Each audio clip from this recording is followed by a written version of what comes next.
Hello everybody and welcome back to another Farming Simulator 22 map first impressions video. Today we're going to take a look at XLFarms X1. This map can be downloaded at the XL Farm Project's Facebook page. There will be a link down in the description below. You do not need a Facebook account in order to access the page or download the map. When you go to the page, you will see a pinned post, and in that pinned post, there will be a Google Doc link.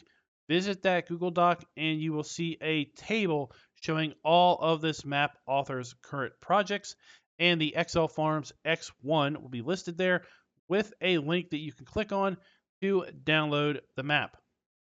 Now, with that said, there are going to be several projects that this particular map author is going to be working on. In addition to XL Farms X1, he will have an X2 and X3 variant. They are going to historically be the exact same map layout, just scaled up bigger. This farm has been available in multiple generations of Farm Sim. I first came across XL Farms in Farm Sim 17, but reading his Google Doc, it sounds like it was also available as far back as FS 15. With that said, let's go ahead and jump on in. Now, with the introduction of Field Calculator, we are going to use that with our map videos. I'm going to go ahead and pull up the log.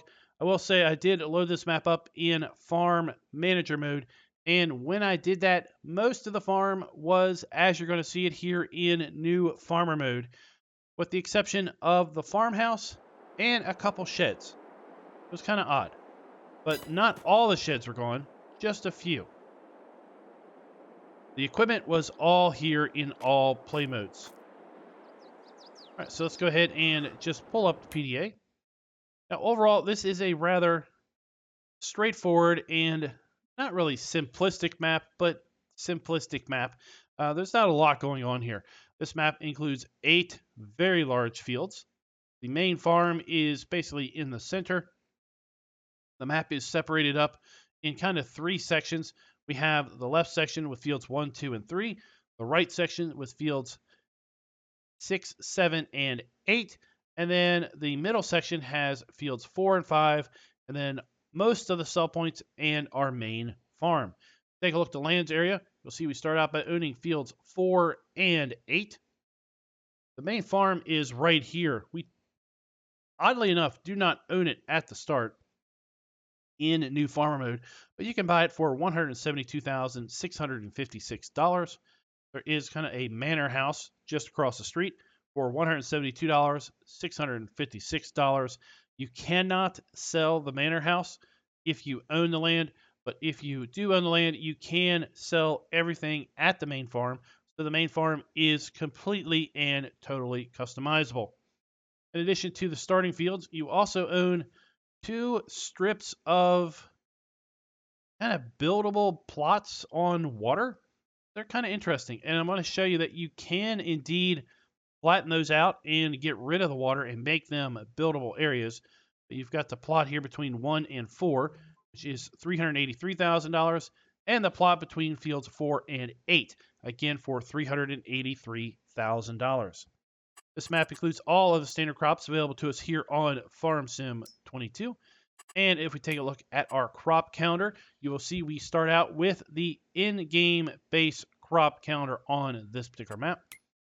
We move on to the prices screen, and this is where the map is going to lose most of its points in our rating system. Because while you can sell most of the crops available to you here in Farm Sim 22, even though that you can grow everything, you cannot sell cotton for whatever reason. No selling of cotton. In addition, you're not going to be able to sell eggs or wool if you happen to have chickens or sheep. Now, there are no animals at the start, but if you do put down chickens or sheep, then you're going to need to also put down your own way of selling those particular animal byproducts. We do have the ability to sell milk down at the dairy. We do have the ability to sell silage, hay, straw, and grass. But then, well, as far as production goes, no. The only thing that we can sell is sugar at the dairy. We do not have the ability to sell any other production item that is available to us in the standard base game.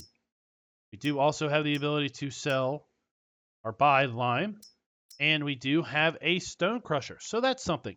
So overall, this is where the map is going to lose the bulk of its points. We're going to have to give the map a quarter of a point and just a quarter of a point with respect to can we sell all of the included crops, base game production, and animal outputs? Because the answer is no. While we can sell most of the base game crops, we definitely cannot sell hardly any of the base game production items. We do start out with a decent list of starting equipment. All of it is owned. None of it is leased.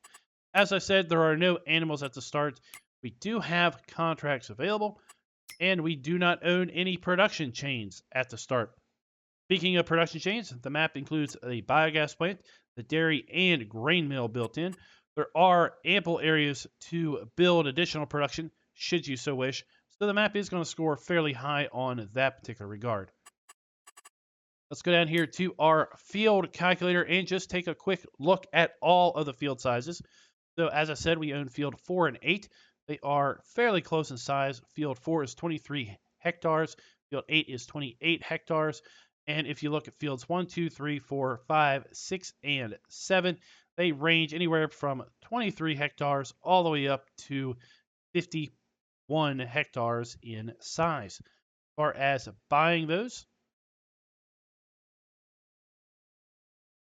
let's go back and take a look at our lands area and just see what the field prices are going to look like. Field 1 is going to be 42 hectares in size, $2.5 million. Field 2 is 56 hectares in size, and it is $3.3 million. 42.38 hectares, 2.5. So the smallest field other than the field we already own is field 5, which is $1.7 million, because these are some really big fields.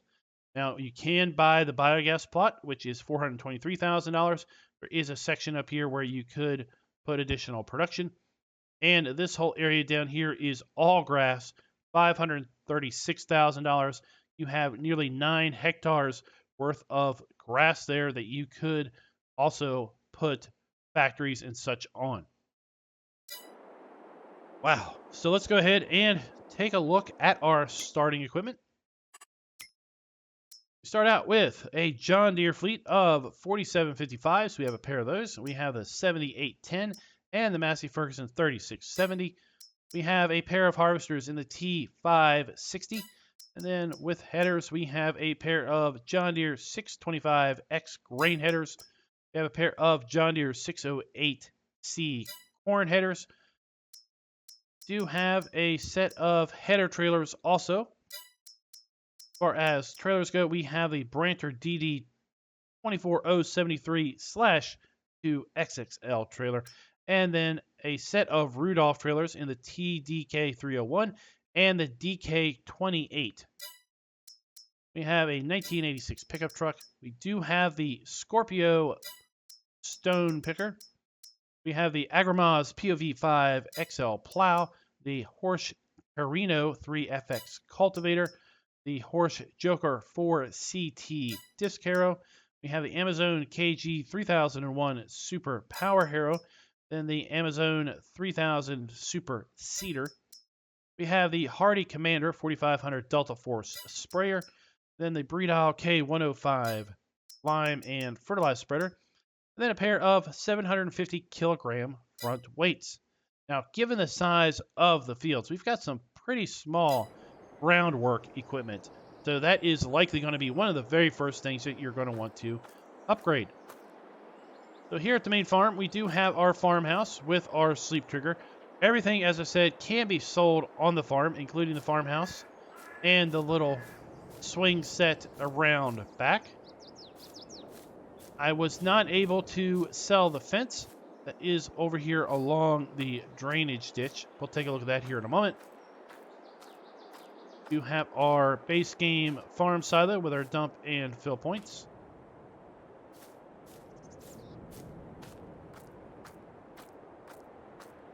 Base game sheds and buildings. One of our harvesters is going to be located Sorry, not our harvester. Our tractors is going to be inside of here. That means our harvester is going to be over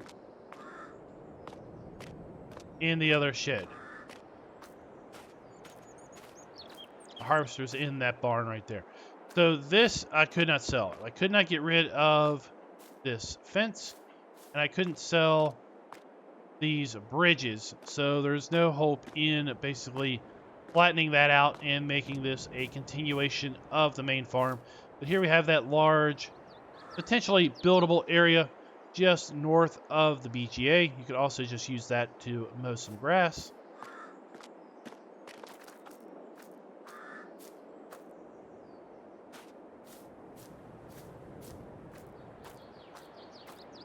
There we have one of our harvesters, and another harvester is set up over at one of our starting fields. This map does have collectibles on the map. Go ahead and take a look at that. We have 100 collectibles. They are the Elm Creek collectibles. And just to give you a little quick start on where to find these collectibles, we're going to walk over here to the Manor House. And then come in around the back. All of this is fixed. Got a little bit of a garden here, and you're going to find all of the collectibles are going to kind of be in clumps. So here we have all of the red collectibles. Then we're going to find another clump of yellow collectibles, and the blue collectibles, and so forth.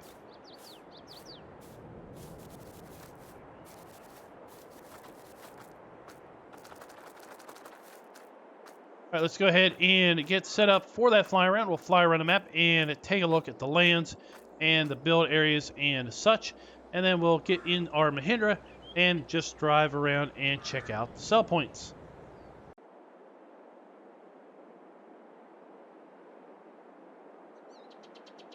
As we get a little bit of altitude, we'll go ahead and take a little look around. The map is overall fairly flat, fairly straightforward in its design. As I said, we own this field right here at the start, as well as that field over there. There is one sell point over there, and that is also where the shop is located. We do own these two areas, these two waterways that are dividing the land, and I will show you that we can indeed kind of terraform that to reclaim the land if we should so wish.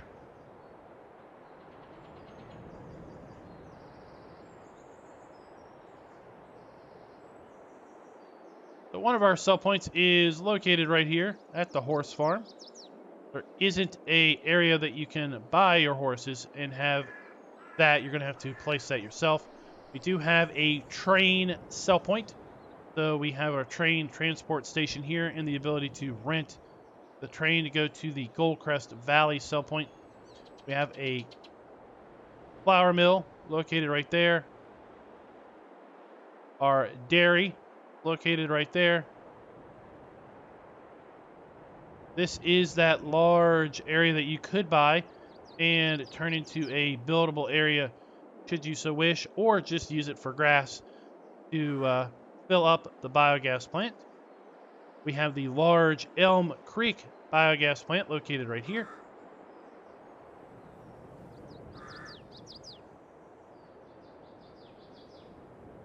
And before we get over to the shop, I do want to demonstrate how you can possibly level this ground.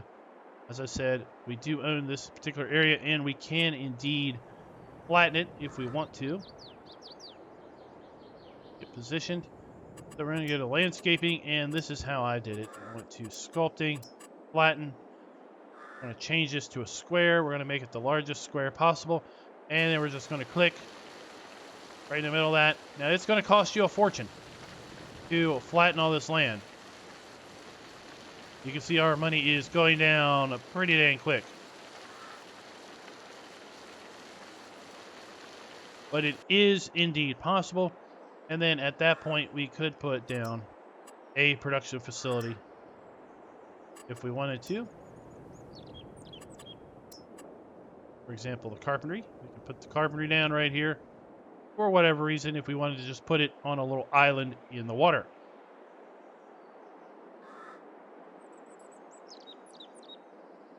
Over here is where we have our animal dealer, should we want to buy animals and keep those. We have our shop. And then we have a final grain sell point located right here. And our stone crusher is located right there. Let's head on back to the shop.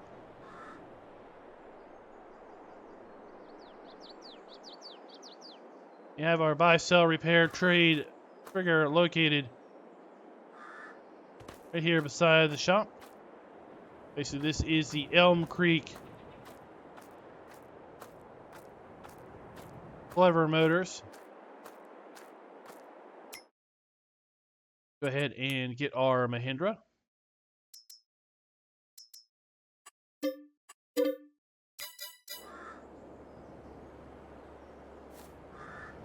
Oh, very interesting. We spawn inside the shop, but we have no way of getting out without using tab.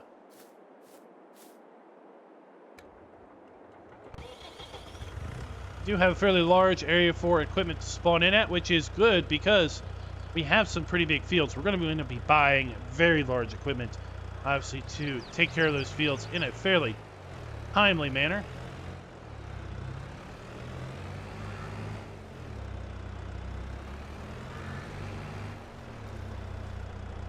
We have one of our sell points. And the rest of this large industrial area is pretty much just decorative. We have our stone crusher. And then big old field 8 that we own here.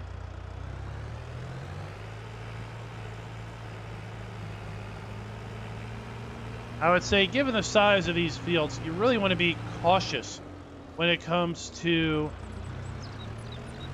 having the only place that you can send grain to a production building, because you're going to very quickly overwhelm the production building, and as a result you're going to find you're going to have a whole lot of grain that you're not going to be able to get rid of. Go ahead and jump in first person's perspective. Here we have our animal dealer, as I said.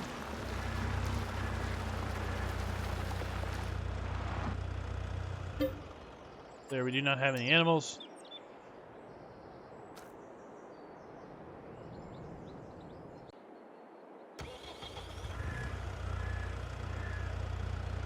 Now, with respect to are the buildings using the new texture technique, overall, the map has a mix of Farm Sim 17, or sorry, not 17, Farm Sim 19 and Farm Sim 22 buildings. So we're going to give the map a half a point with respect to using the new texture technique, because about half the buildings are, because they are new from Farm Sim 22, and half the buildings are not because they are from Farm Sim 19. We do have one-way directional traffic on the map. Go ahead and pull up the PDA and get a sense of scale as to where we are.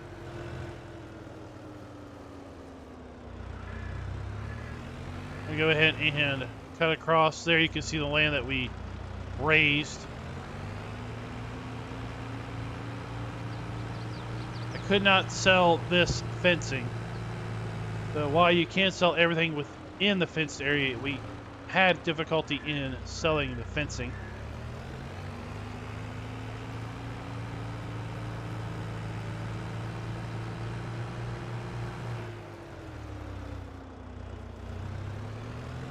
Here we have a horse training area. As I mentioned, you're going to find the collectibles kind of categorized by color, scattered around.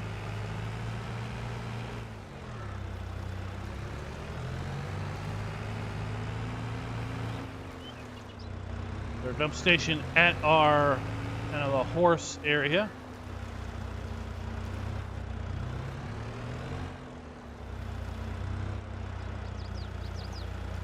Do have a bulk lime buy point.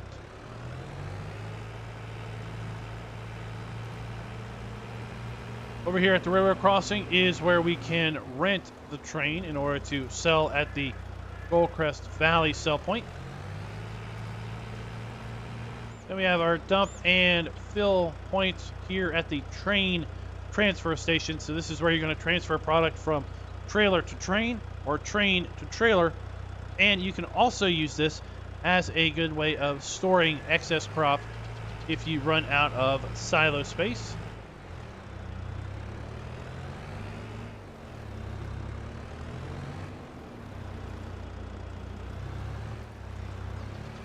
Here we have the flour mill. We do not own the flour mill, but we could buy the flour mill if we wanted to. We have our pallet spawn point or interactive trigger and our dump station.